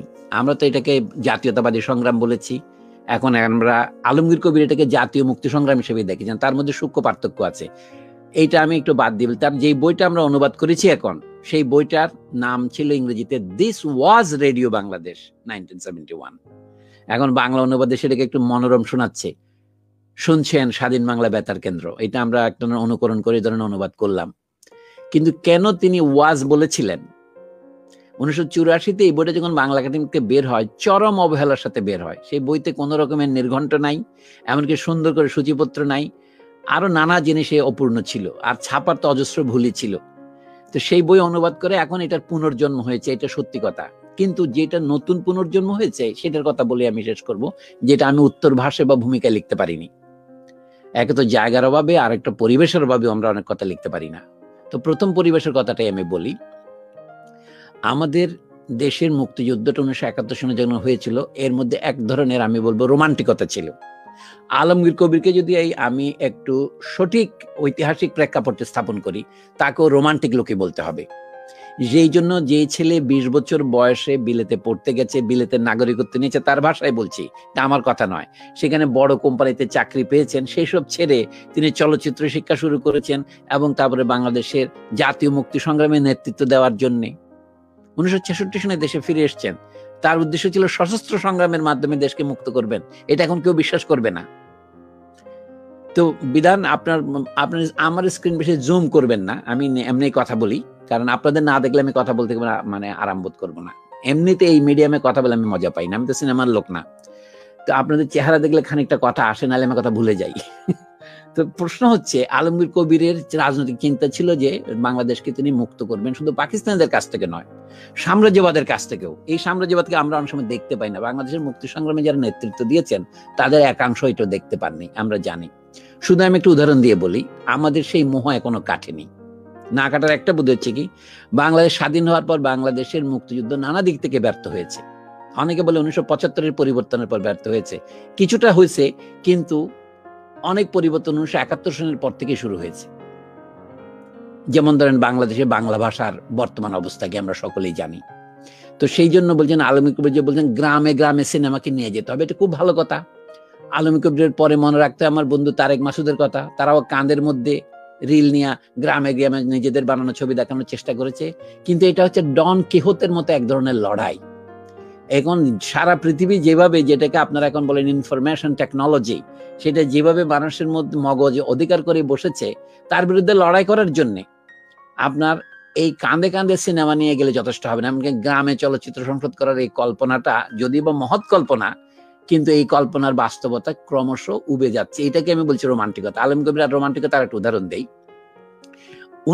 এই যে ধর্মনিরপেক্ষতার আবির্ভাব সম্পর্কে তিনি যা বলেছেন, পরবর্তীকালে এটা এত নির্মম ভাবে ক্ষতিগ্রস্ত এবং পরাজিত হলো কেন? আমাদের চিন্তা করতে হবে, আলমগীর কবির হচ্ছে আমাদের চিন্তার উৎস। তার চিন্তা থেকে আমরা যেখানে নির্দেশনা পাবো সেটা তো গ্রহণ করবই, কিন্তু যে জায়গাতে আমি সবিনয় নিবেদন করব তিনিও ভুল করেছেন, সেটা আমাদের তো চিহ্নিত করতে হবে কোথায় ভুলটা করেছেন। একটা উদাহরণ দেই, বাংলাদেশে শ্রমিক শ্রেণী আছে, বাংলাদেশে বুর্জোয়া শ্রেণী আছে। এটা অনেকে মানেন না, কিন্তু আমি বলছি মুক্তিযুদ্ধের সময় আমরা সকলে একত্রিত হয়েছিলাম। তখন ভাগাভাগিটা হয়েছিল যারা বাংলাদেশের পক্ষে এবং যারা বাংলাদেশের পক্ষে নয়। উভয় শক্তির মধ্যে উভয় শ্রেণীর লোক ছিল। আমি অত্যন্ত সরলীকরণ করে বলছি। এই ঘটনাটা ফরাসি বিপ্লবের সময় ঘটেছিল। আমি শুধু 2 মিনিট বলবো এটা। 1789 সনে যে ফরাসি বিপ্লব শুরু হয়, নেপোলিয়ন পর্যন্ত যেটা অব্যাহত ছিল বলা হয়, নানাজন নানা কথা বলবেন, তার প্রধান স্লোগান ছিল যেটা লিবার্টি, ইকুয়ালিটি, ফ্রেটার্নিটি বলে ইংরেজিতে আমরা, সাম্য, স্বাধীনতা, ভ্রাতৃত্ব। সেইটার মধ্যে ফ্রান্সের যেটার শক্তি নেতৃত্ব দিয়েছিল তাতে ওরা বলতো লোতিয়ের জেতা, আমরা ইংরেজি বলে থার্ড স্টেট, তৃতীয় বর্গ। সেইখানে বুর্জোয়া শ্রেণী এবং শ্রমিক শ্রেণী উভয় ছিল। এই ইলিউশন 1848 পর্যন্ত, অর্থাৎ মূল বিপ্লবের প্রায় 60 বছর পর্যন্ত ছিল। কার্ল মার্কস বলছেন, যে বছর কমিউনিস্ট ম্যানিফেস্টো লেখেন, যে এইবারই বুঝতে পারলাম যে শ্রমিক এবং বুর্জোয়াদের স্বার্থ এক নয়। এর আগে সবাই বলতো কি, এই যে আমরা বলি মুক্তিযুদ্ধের অসমাপ্ত কর্মসূচি, আমাদের সিপিবির বন্ধুরা কি বলেন যে স্বাধীনতার ধারায় আমাদের আবার ফিরে যেতে হবে, মুক্তিযুদ্ধের ধারায় ফিরে যেতে হবে। কিন্তু মুক্তিযুদ্ধের ফিরে যাওয়া কেন সম্ভব হবে না এটা বুঝতে হলে ওখান থেকে কেন সরে গেলাম এটাও বুঝতে হবে। যেমন ইসলামপন্থীদের অনেকে বলেন আমাদের 1400 বছর আগের খেলাফতে ফিরে যেতে হবে। তাদেরকে আমরা সবিনয়ে জিজ্ঞাসা করি যে খেলাফতটা নষ্ট হয়ে গেল কেন 30 বছর পরে, যেটাকে খোলাফায়ে রাশেদিন বলা হয়, তাদের শাসনের অব্যাহতি আমরা লাভ করলাম কিভাবে? তাহলে 1400 বছর পরে আবার ফিরে আসার বাসনা গেলে আপনাকে জানতে হবে এটা কেন হয়েছিল। আমি বলবো মুক্তিযুদ্ধের উদ্দেশ্য থেকে আমরা সরে গেলাম কেন, এটা কার্ল মার্কসের লেখার মধ্যে জবাব পাওয়া যায়। 1848 সনে ফ্রান্সের 2টো বিপ্লব হয়, একটা হলো ফেব্রুয়ারি বিপ্লব আর একটা হলো কি জুন বিপ্লব। তখন ফ্রান্সে আবার প্রজাতন্ত্র তৈরি হয়। আপনারা জানেন ফরাসি বিপ্লবটা প্রজাতন্ত্র হয়েছিল, নেপোলিয়ন সেটাকে মনার্কি বা রাজতন্ত্র করেছেন। নেপোলিয়নের পতনের পর আবার রাজতন্ত্র ফিরে আসছে, সেই বুর্বো গোষ্ঠী ফিরে আসছে, তাদের বিরুদ্ধে বিদ্রোহ করে 1830-এ আরেকটা রাজতন্ত্র হয়, এটার নাম বুর্জোয়া রাজতন্ত্র। ওর নাম হলো দ্বিতীয় ফিলিপের রাজতন্ত্র। তারপরে 1848-এ আবার প্রজাতন্ত্র তৈরি হয়, যেটাকে দ্বিতীয় প্রজাতন্ত্র বলা হয়। সেটার প্রেসিডেন্ট হয় কে? আলফোন্স দে লামার্তিন, ফ্রান্সের বড় লেখক। তার দ্বিতীয় প্রধান হয় বিখ্যাত লেখক ভিক্টর হুগো। কিন্তু ওই প্রজাতন্ত্র 3 বছর টেকে না, আবার নেপোলিয়নের ভাতে যে দ্বিতীয় সাম্রাজ্য তৈরি করে। আমি গল্পটা বলছি এই জন্য যে তখন পরিষ্কার হলো যে বুর্জোয়া এবং শ্রমিকরা একসাথে মিলে ফ্রান্সে প্রজাতন্ত্র প্রতিষ্ঠা করতে পারবে না, আলাদা হয়ে গেল। শ্রমিকরা এই যে পরাজিত হলো 1848-এ, তারপর তারা 1871-এ, যেটাকে আমরা পেরিকমিউন বলে, আবার চেষ্টা করলো। আমি মনে করি ইতিহাসের প্রত্যেকটি ঘটনায় 2বার করে ঘটে। কার্ল মার্কস বলেছেন প্রথমবার ট্র্যাজেডি আকারে, দ্বিতীয়বার প্রহসন আকারে। ফ্রান্সে যেটা ট্র্যাজেডি হয়েছে, বাংলাদেশে পরে প্রহসনে পরিণত হয়েছে। আলমগীর কবিরের মধ্যে এই দ্বিধাটা ছিল, সেই জন্য তিনি বলেছেন মুক্তিযুদ্ধকে আমি বুঝতে পারিনি, কে যে নায়ক আর কে যে ভিলেন সেটা আমার কাছে তখন স্পষ্ট ছিল না। এইরকম অদ্ভুত বৈজ্ঞানিক সততা খুব কম লেখক এবং গ্রন্থকার এবং চলচ্চিত্রকারের মধ্যে থাকে। আলমগীর কবির সেই দিক থেকে আমাদের শিক্ষক, মৃত্যুর পরেও। আমি বলবো মুক্তিযুদ্ধের যে বাংলাদেশে পরাজয় ঘটেছে, বাংলাদেশ রাষ্ট্র হয়েছে মুক্তিযুদ্ধের মাধ্যমে, কিন্তু বাংলাদেশের মুক্তিযুদ্ধ জয়ী হয়নি।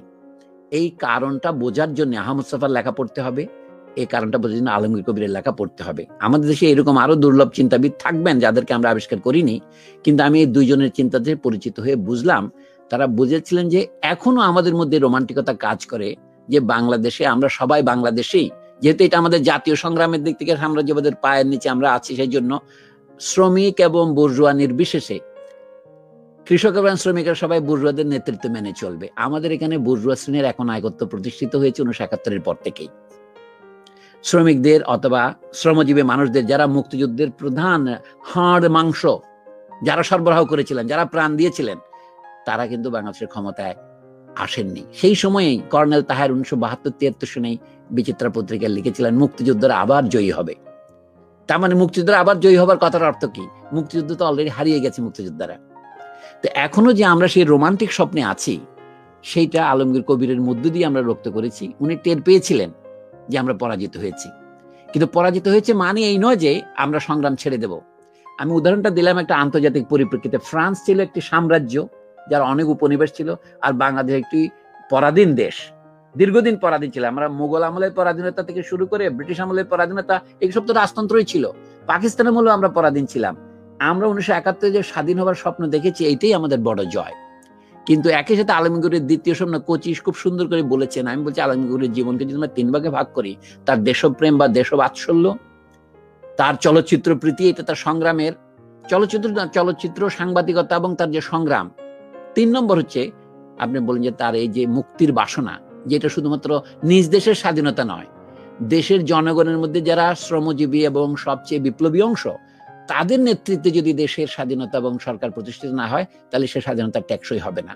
এই যে 3টা উপলব্ধি একজনের মধ্যে আমি দেখি, তার দলিল তার সব রচনার মধ্যে আছে। এখন আমি শেষ করে আনি, এই বই যারা প্রকাশ করেছেন তারা যে কাজ করেছেন, এটা কোনো সাধারণ ভাবা দিয়ে মানে করা যাবে না। আর আপনারা কেউ ভুলে বললেন, কে যেন বললেন সরকারের এটা করা উচিত।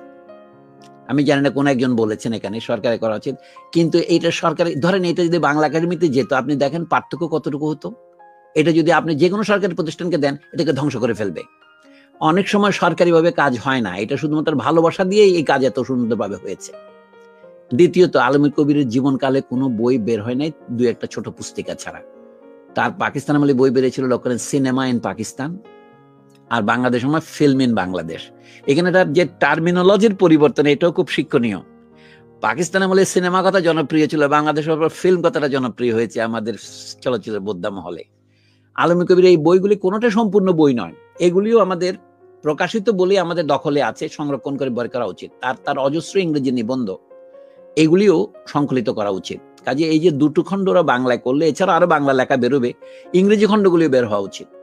আমি বলছি আলমগীর কবির হচ্ছে আমাদের অনুসরণ করার মতো আদর্শ, যেমন আদর্শ আমাদের বেশি নেই।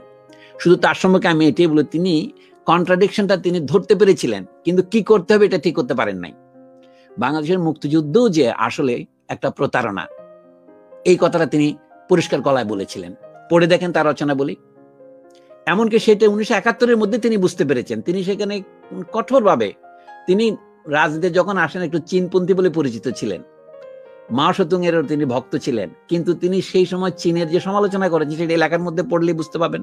যা হোক, আলমগীর কবির সম্পর্কে কথা বলে তো একদিন ফুরানো যাবে না। আমি শুধু সংক্ষেপে এই কথাটাই বললাম, যেটা আমি ভূমিকায় লিখিনি।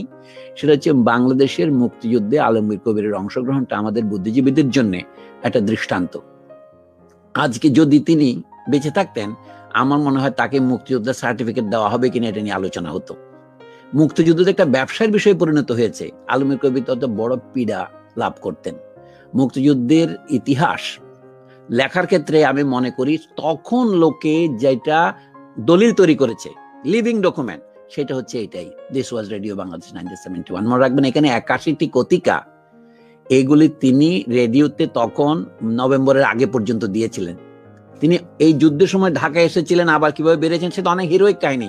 এখন বলে রাখি শেষ করার জন্য, তুলনা না করলে জিনিসটা হবে, আমার কারো বিরুদ্ধে কিছু বলা আমার উদ্দেশ্য নয়।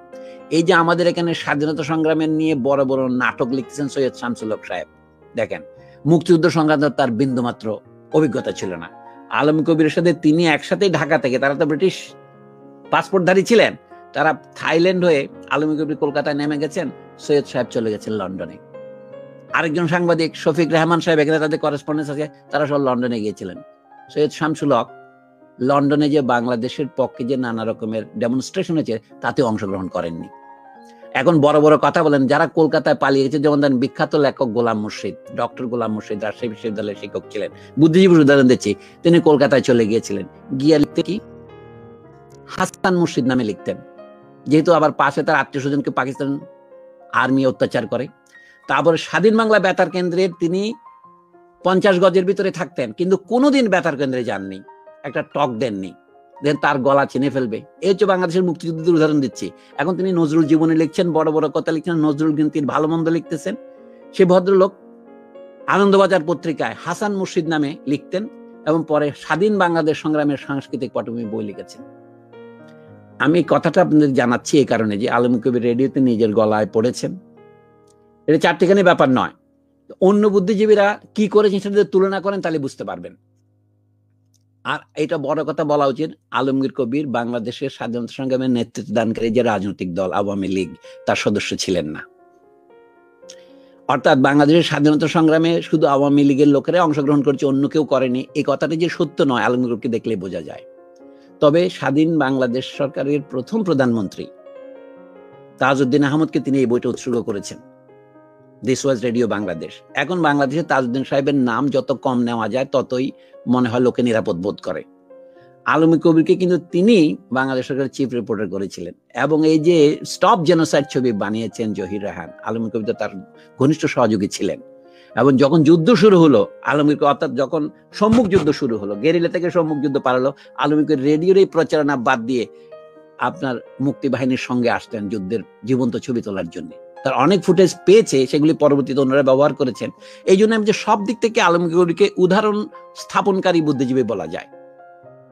অর্থাৎ যেমনটা তিনি কল্পনা করেছিলেন একটা যুদ্ধে অংশগ্রহণ করবেন সেই 1966 সনে, সেই যুদ্ধে তিনি অংশগ্রহণ করতে পেরেছিলেন, এটা তার জীবনের সার্থকতা। কিন্তু এরপরে তিনি চলচ্চিত্রে এসে ভীষণ হতাশ হলেন, দিলেন যে কারণ আমাদের চলচ্চিত্র শিল্পের উপর সেই একই প্রভাব রয়ে গেছে। পাকিস্তানের মধ্যে যারা এই হলিউডি ছবির মতো, বোম্বে ছবির মতো ছবি বানাতেন, তাদের কাছে তিনি পরাজিত হয়েছেন। এই জন্য যখন বলে কি তিনি মাস্টারপিস বানাতে পারেননি, আমি যে সবাইকে মাস্টারপিস বানাতে হবে না, উনি যা করেছেন এক জীবনের জন্য তা অনেক অনেক বেশি। তারপরেও তিনি যদি আরো বেঁচে থাকতেন এখন, আমাদের জন্য অনেক উপকার হতো। এখন আমি বলবো বাংলাদেশের সমাজ এখনো পরিবর্তনশীল, এখানে আলমগীর কবিরের প্রাসঙ্গিকতা থাকবে। আমি জহিরুল ইসলাম কোচের সাথে সম্পূর্ণ একমত যে আলমগীর কবিরকে অতীতের লোক হিসেবে আমাদের দেখার কোনো কারণ নাই। আলমগীর কবির শুধু ভবিষ্যতের কবিতা বলে, কার্ল মার্কস বলেছিলেন যে 19বিংশ শতাব্দীর বিপ্লব তার প্রেরণা অতীত থেকে সংগ্রহ করবে না, ভবিষ্যৎ থেকে তাকে সংগ্রহ করতে হবে। আমরা সেই জন্য আলমগীর কবিরকে আজকে স্মরণ করার অনুষ্ঠান শুধু আলমগীর কবিরের জন্য নয়, আমাদের দেশের সমগ্র চিন্তার জন্য, শুধুমাত্র চলচ্চিত্র শিল্পের জন্য নয়, আমাদের বুদ্ধিজীবী এবং জাতীয় মুক্তির সংগ্রামে যারা যারা শরীক হয়েছেন তাদের জন্যই। পরিশেষে আমি তাহমেদ আল জামির রেফারেন্স দিয়ে বলি, আসলে এই বই আবিষ্কারের কাহিনীটা বলি। দিস ওয়াজ রেডিও বাংলাদেশ বইটা আমি প্রথম খুঁজে পাই এই নীলক্ষেতের পুরোনো বইয়ের দোকানে। পেয়ে আমি তখন তার উপরে একটা অনুবাদ হওয়ার আগেই একটা প্রবন্ধ লিখি, এটাই বিধান রিবেরোকে দিয়েছিলাম ছাপানোর জন্য। ওটার ফাইনাল পার্ট হয়েছে 2016 সনের 9 ফেব্রুয়ারি, এখানে তা ছাপা হয়েছে। প্রথম খণ্ডে বলা হয়েছিল আমি দ্বিতীয় খণ্ডের ভূমিকা লিখেছি, কিন্তু নানা কর্মে জানি না কোন বিপাকে আঙ্গুর হয়ে যায় মদ বলে একটা কথা আছে না আল মাহমুদের কবিতায়, আমার এই কি করে ভূমিকা উত্তরবাস হয়ে গেল, এটা একটা অদ্ভুত মজার ঘটনা। তো এবং এই যে মানে অর্থ দিয়ে বলার সময় যে তাহমেদ আল জামি বলে ঐতিহাসিক রেকর্ডের জন্য এটা বলা দরকার, এটা প্রিয়ম পাল আমার বইটা আবিষ্কার করেছে, কথাটা ঐতিহাসিকভাবে সত্য নয়, ওটা আমি আবিষ্কার করি এবং আমি তাদেরকে দেই। এবং অনুবাদ কর্ম যারা করেছেন তারা সকলেই আমার স্নেহভাজন, এবং অনুবাদের পিছনে তারা অনেক সময় ব্যয় করেছেন। তো তারপরেও অনুবাদটা যে ভালো হয়েছে এই জন্য আমরা তাদের কাছে কৃতজ্ঞতা প্রকাশ করি। কিন্তু ইতিহাসের খাতিরে কতগুলো কথা আমাদের সকলের জানা দরকার। এইটা এই শাহবাগের ঘটনা থেকে এই বইয়ের উদ্ভব হয়নি, এটা হচ্ছে আপনাদের দৃষ্টিতে আকৃষ্ট করেছে সেই ঘটনা। এই বই 1984-তে বেরিয়েছিল এবং এটা আমি আগেই খুঁজে পেয়েছি। আমি আমার ভূমিকাতে আমি লিখেছি 2 বছর আগে বইটা আমি পাই, তাই না? তো যা হোক, আমার মনে হয় এই ইতিহাসের খাতিরে কতগুলি কথা আমার জন্য এটা বলা খুব অশোভন, তারপর আমি বললাম এই ভুল করা উচিত নয়। ধন্যবাদ। ধন্যবাদ ডক্টর সলিমুল্লাহ খান আপনাকে। তাজউদ্দিন আহমদের কথা হচ্ছিল এবং স্টপ জেনোসাইডের প্রসঙ্গ এলো, সেই সুবাদে আমি ছোট্ট একটি তথ্য আসলে না জানালেই নয়। সেটি হলো, আপনারা নিশ্চয়ই ফজলুল হককে চেনেন। ফজলুল হক প্রডিউসার ছিলেন এবং ডিরেক্টর ছিলেন। যখন মুক্তিযুদ্ধ চলছে তখন স্টপ জেনোসাইড ছবিটি, জহির রায়হানের স্টপ জেনোসাইড ছবিটি যখন বন্ধ করে দেওয়ার জন্য চিঠি দিচ্ছেন ফজলুল হক, যে ছবিটি শুরু হয়েছে লেনিনের বাণী দিয়ে, কাজে এই ছবি তো চলতে পারে না, তখন কিন্তু তাজউদ্দিন আহমেদই বলেছে না এটা চলবে। কাজে এটা বলছে এই কারণে, কারণ সেই স্টপ জেনোসাইডের সাথে আলমগীর কবিরও খুব ঘনিষ্ঠভাবে যুক্ত ছিলেন। এবং আলমগীর কবির সম্পর্কে স্যার যেটা বললেন, যে সেটাকে আসলে এক অর্থে বলা যায় যে বাংলাদেশের যে স্বাধীনতা যুদ্ধ বা মুক্তিযুদ্ধ, সেটাকে স্যার আরেকটি বইতে আসলে প্রকাশ করেছেন, সেটা হচ্ছে বেহাত বিপ্লব। এই নামে স্যারের একটি বইও আছে। আমরা জানি যে প্যাসিভ রেভলিউশন কিভাবে আসলে এই আলমগীর কবিরের মধ্য দিয়ে এই হতাশা এবং ক্ষোভে পরিণত হয়েছিল। তো সেই সমস্ত ইতিহাস আমরা জানি, এবং আজকে আমরা এই মুহূর্তে দাঁড়িয়ে আছি যখন আলমগীর কবির আবার নানাভাবে ফিরে ফিরে আসছেন।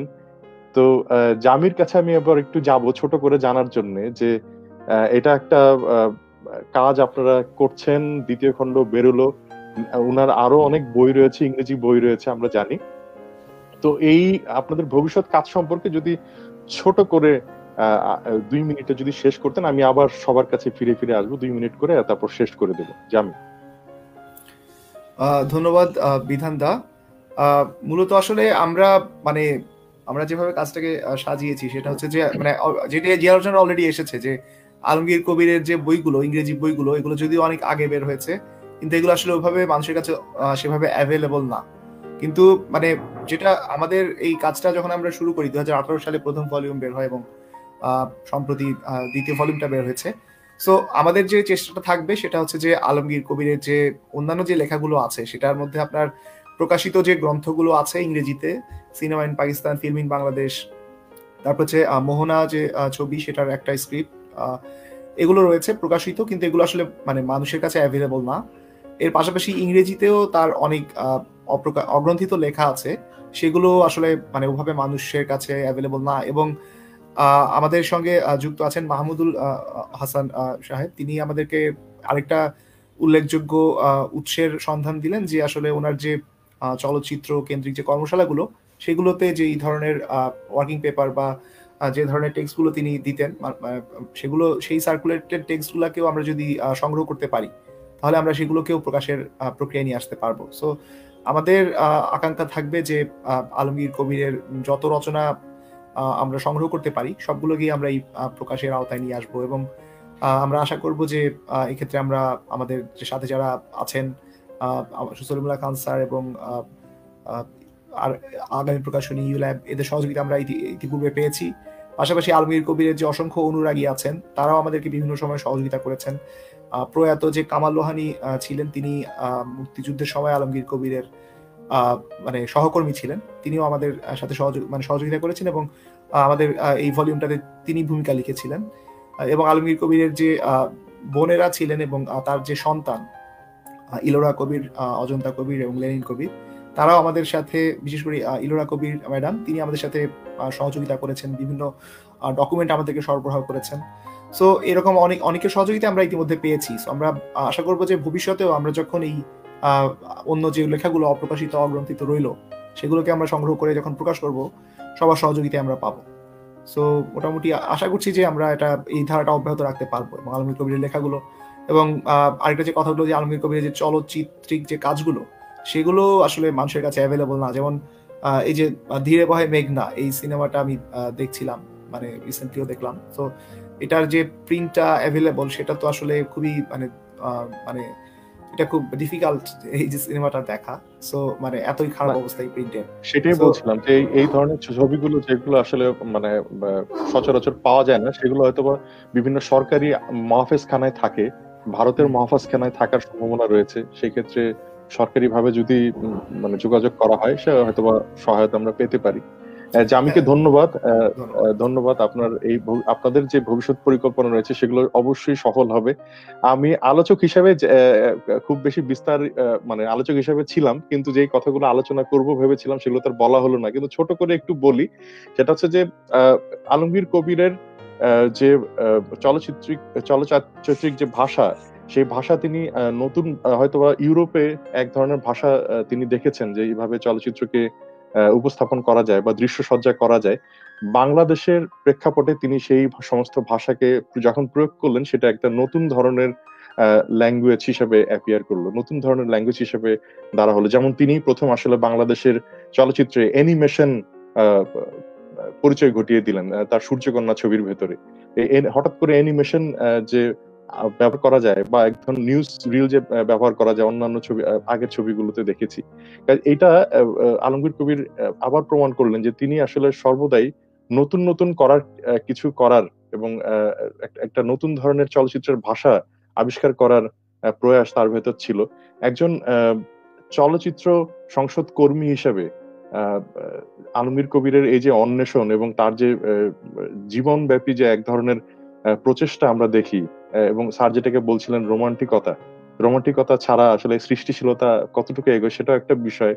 তো জহিরুল ইসলাম কোচির কাছে জানতে চাইবো যে আলমগীর কবিরকে মানে এই যে অন্বেষণের ভেতর দিয়ে যেতে হয়েছে, সেই ব্যাপারে আপনার অভিমত জানতে চাইবো। না, কবির ভাইকে আমি শুধু যে প্রক্রিয়াগুলো চলমান আছে, যেমন আলমগীর কবির স্মৃতি বক্তৃতা বাংলাদেশ শর্ট ফিল্ম ফোরাম এখনো বহাল রেখেছে আন্তর্জাতিক চলচ্চিত্র উৎসবে। তো সেখানে আমরা দেশ বিদেশের বিখ্যাত চলচ্চিত্র সমালোচক বা চলচ্চিত্র নির্মাতা বা বুদ্ধিজীবীদের আমরা আমন্ত্রণ জানিয়েছি এই বিষয়ে বলার জন্য। আমরা একসময় আলমগীর কবির চলচ্চিত্র কেন্দ্র করেছিলাম, যেটা 2 বছরের বেশি আসলে টিকেনি, একটা ট্রাস্টি বোর্ডও হয়েছিল। সেটা আমাদের ব্যর্থতা। আমি মনে করি সেটাকে আবারও সচল করার উদ্যোগ আমরা নিব। কবির ভাইয়ের নামে একটা ছোট যেটা ক্লাসরুম দৃকে ওরা করেছে। এর বাইরে তার একটা স্কুল ছিল, সে স্কুলটার চালু নাই আমি যতটুকু জানি। তো আমার কথা হচ্ছে যে যেসব মানে কবির ভাইয়ের ট্র্যাজেডিটা হচ্ছে উনি যে স্ট্যাচারের মানুষ ছিলেন, মানে শুধু চলচ্চিত্রের মধ্যে সীমাবদ্ধ রাখলে চলচ্চিত্র নির্মাতা বললে কবির ভাইকে খাটো করা হয়, তাকে ওইটুকুতে রিডিউস করা যাবে না। তার লেখা পড়লেই বোঝা যায় যে উনি ফিডেল ক্যাস্ট্রোর সাক্ষাৎকার নিয়েছিলেন, আহমেদ বেন বেল্লার সাথে কাজ করেছেন, তো অর্থাৎ বঙ্গবন্ধুর সাথে কাজ করেছেন, অর্থাৎ এই পর্যায়ের মানুষদের সাথে কাজ করেছেন। তো ফলে তার যে রাজনৈতিক বিশ্লেষণ সেটা পরে আমরা পেলাম না, সেটা আমি একদিক থেকে বলবো যে আক্ষেপ আছে, কিন্তু যেটুকু পেয়েছি সেটা এখনো আমাদের এনলাইটেন করে, আমাদের এখনো আমি বলবো যে আলোকিত করে। আরেকটা হচ্ছে যে দৃষ্টান্ত হিসেবে বেঁচে থাকা, যেটা বলে যে এমবডিমেন্ট, অর্থাৎ যেটা বলছি সেটা বিশ্বাস করা এবং নির্ভীকভাবে বলা এবং নির্ভীকভাবে সত্য উচ্চারণ করা। আলমগীর কবির এই জায়গায় কখনোই ছাড় দেননি, এমনকি নিজেকেও না। তো সেই জায়গায় আমি মনে করি তিনি নবস্য। আমার মনে হয় যে যুগ যুগ ধরে উনি কিন্তু প্রজন্ম থেকে প্রজন্মান্তরে আমি বলবো যে আলমগীর কবির আমাদের সামনে দৃষ্টান্ত হয়ে থাকবেন। উনি ফ্রান্স ফানো, ইকবাল আহমেদ বা অনেক আমরা যাদের যেসব বিপ্লবীদের কথা জানি, চে গেভারা, এদের মতোই একজন কি বলে রোমান্টিক রেভলিউশনারি থিঙ্কার ছিলেন। তো আমরা তাকে সাহচর্য দিতে পারিনি বা হয়তো ধারণ করতে পারিনি, এটুকু বলে আমি শেষ করি। এবং আমি মনে করি যে আগামী দিনের বাংলাদেশকে যারা একটা বৈপ্লবিক রূপান্তর ঘটাতে চায়, যারা মানুষের মুক্তির জন্য কাজ করতে চায়, আলমগীর কবিরকে তাদের অবশ্যই পাঠ করা উচিত। বাংলাদেশের মুক্তিযুদ্ধের যে জটিলতা যারা বুঝতে চায় তাদের অবশ্যই আলমগীর কবিরকে বুঝতে পারা উচিত। কারণ এটা সভাও এক জায়গায় বলেছে যে মুক্তিযুদ্ধ নিয়ে যে মহৎ সাহিত্য হলো না, যে আমরা মানুষের যে কিছু প্রবৃত্তি, খুন, ধর্ষণ, এগুলোর বিরুদ্ধে যে মানুষের যে নৈতিক প্রতিরোধ, সেগুলোকে সুরসুরি দিয়ে মুক্তিযুদ্ধকে শুধু এরকম কয়েকটা বিষয়ের মধ্যে সীমাবদ্ধ না রেখে মুক্তিযুদ্ধ কেন ঘটেছিল, মুক্তিযুদ্ধের মধ্যে তার চিন্তার বিরোধগুলো কি ছিল, যেগুলো সবাই অলাচ চক্রের মধ্যে অনেকখানি তুলে ধরেছেন, বাংলাদেশের অভ্যুদয়ের তাৎপর্য কি, সেগুলো এখনো আমাদের কিন্তু সেই রকম সাহিত্য চলচ্চিত্র ব্যাপকভাবে হয়নি। তো সেগুলো আগামী দিনে রচিত হবে এবং তরুণরা আলমগীর কবিরকে নিবিড়ভাবে পাঠ করবে, এটা প্রত্যাশা করি। এই তার প্রতি শ্রদ্ধা নিবেদন করছি, এটুকু বলি। ধন্যবাদ কচি ভাই, আপনি ঠিকই বলেছেন। আলমগীর কবিরকে আসলে একটি পরিচয়ে পরিচিত করাটা আসলে ঠিক নয়। তিনি চলচ্চিত্র নির্মাতাই শুধু নয়, যদি আরেকটু অন্যভাবে দেখি তিনি চলচ্চিত্র সমালোচকও বটে, যেটি আলোচনায় এসছে কিছুক্ষণ আগেও। তিনি চলচ্চিত্র সমালোচনা করতে গিয়ে কিন্তু তার ঘনিষ্ঠ শ্রদ্ধেয় ব্যক্তি যিনি জহির রায়হানের কথা আমরা বলেছি, জহির রায়হানকেও কিন্তু তিনি ছাড় দেননি। তিনি জীবন থেকে নেয়া যে চলচ্চিত্রটি রয়েছে সেই চলচ্চিত্রেরও তিনি সমালোচনা করেছেন, এবং আমরা জানি যে জীবন থেকে নেয়ার একটি বড় জায়গা জুড়ে রয়েছে একটি চাবির গোছা, যেটি একটি মেটাফোর হিসাবে আসলে আমরা দেখেছি পুরো ছবিতে, কিন্তু তিনি সেটিকে লিখেছেন এটা আনরিয়েলিস্টিক, অবাস্তব মেটাফোর বা রূপক হিসেবে তিনি এটাকেও একটা সমালোচনা করেছেন। এবং সেখানকার শট নিয়েও তিনি বলেছেন যে জহির রায়হানের শটগুলো ঠিক পরিপক্ক হয়নি। এই যে সমালোচনা করার যে শক্তি এবং তিনি যে যা বিশ্বাস করেন সেটা বলতে পারার যে সাহস, এটা কিন্তু একটা বড় ব্যাপার। এবং আমরা মনে করি যে কাইয়েদু সিনেমা যে ছিল ফ্রান্সে, গোষ্ঠী, এবং সেখানে গদার এবং ত্রুফোরা যে সমালোচনা করতেন সে সময়, এবং সাহসের সাথেই করতেন, এবং করতেন বলে তারা নিজস্ব একটি চলচ্চিত্রের ভাষা তৈরি করতে পেরেছিলেন। আলমগীর কবিরও, আমার বোধহয় ভুল হবে না বললে, যে সমালোচনা সাহিত্যটা তিনি সমালোচনা করতে পারতেন বলেই নতুন চলচ্চিত্রের ভাষা তৈরি করতে তিনি উৎসুক থাকতেন সবসময়। আমি মাহমুদুল হাসানের কাছে এসে আসবো এখন, ছোট করে জানতে চাইবো যে আজকের এই গোটা আলোচনায় আপনি যদি কিছু যোগ করতে চান যোগ করুন, খুব সংক্ষেপে। আচ্ছা, আমার সেরকম বিশেষ কিছু বলার নেই, আমি শুধু একটু জামিদের জানার জন্য বলি। সেটা হচ্ছে যে 4টি ছবির চিত্রনাট্য মুদ্রিত আকারেই পাওয়া যায়, সেগুলো আপনারা একত্র করার কথা চিন্তা করতে পারেন। তার কপি অনেকের কাছেই আছে। সূর্যকন্যা, রূপালী সৈকতে, সীমানা পেরিয়ে, এই ছবিগুলো। আর ছোট ছবি মণিকাঞ্চন, এই মণিকাঞ্চনের স্ক্রিপ্টটি আমরা করেছিলাম ছবি দেখে দেখে, ছবি চালিয়ে চালিয়ে। সে যজ্ঞ ছিল বটে, 16 মিলিমিটার প্রিন্ট চালিয়ে চালিয়ে আমরা হচ্ছে চিত্রনাট্য করেছিলাম। সেটি আমাদের ফিল্ম সোসাইটি ঋত্বিক চলচ্চিত্র সংসদের প্রকাশনায় বেরিয়েছিল। তো এগুলো হাতের কাছেই আছে, কাজে এগুলো আপনাদের পক্ষে পাওয়া সম্ভব এবং এগুলো গ্রন্থিত করার কথা চিন্তাই করতে পারেন। আর আরেকটি বিষয় হচ্ছে যে মাওলানা ভাসানীর উপরে আলমগীর কবির একটি ডকুমেন্টারি তৈরি করার প্রস্তুতি নিচ্ছিলেন। তার অনেক ফুটেজ শুট করা ছিল, সেগুলোকে রিস্টোরেশনের একটা উদ্যোগ কিছুদিন আগে গৃহীত হয়েছিল শুনেছি। তার কি ভাগ্য সেটি বরণ করেছে জানি না। এই বিষয়ে আপনাদেরকে এখানে কে কে জানাতে পারবেন এই লেটেস্ট অবস্থা জানি না, তবে আমাদের যে লোটে হক আছেন, যিনি বাংলাদেশের চলচ্চিত্রের উপরে কাজ করেন, এখন এডিনবারা ইউনিভার্সিটিতে ফিল্ম স্টাডিজ ডিপার্টমেন্টে আছেন এডিনবারায়, ওর সাথে যোগাযোগ করলে ওটা সম্পর্কেও জানা যাবে যে তার লেটেস্ট কি অবস্থা আছে। আমার আসলে এর বাইরে খুব কিছু যোগ করার নেই, জাস্ট হচ্ছে শুধু এইটুকু বলা যে আলমগীর কবিরের ছবি এবং আলমগীর কবিরের যে কাজ, মানে চিত্র সমালোচনা, যেগুলো এক অর্থে কাজের ভলিউমের দিক থেকে সবচেয়ে বড়, সেগুলো নিয়ে পৃথকভাবে আলোচনা করার, বিস্তারিত আলোচনা করার সুযোগ আছে। আমরা ফিল্ম সোসাইটির পত্রপত্রিকায় কিছু করেছি আলমগীর কবিরের কাজের উপরে লিখতে লিখতে। আমাকে 1989 সন থেকে তার মৃত্যুর 6 মাস পর থেকে শুরু করে এই গত 20 জানুয়ারি পর্যন্ত আমি 4টি লেখা লিখতে হয়েছে। সেখানে মূলত আসলে ওই জিনিসগুলোর দিকেই আমরা ফোকাস করার চেষ্টা করেছি। তো তার কাজের প্রতি যথার্থ যদি আমাদের মনোযোগী হতে হয়, তাহলে তার চলচ্চিত্র সমালোচনা, চলচ্চিত্র কর্ম, এগুলোকে বিস্তারিত বিশদভাবে পাঠ করার সুযোগ আছে।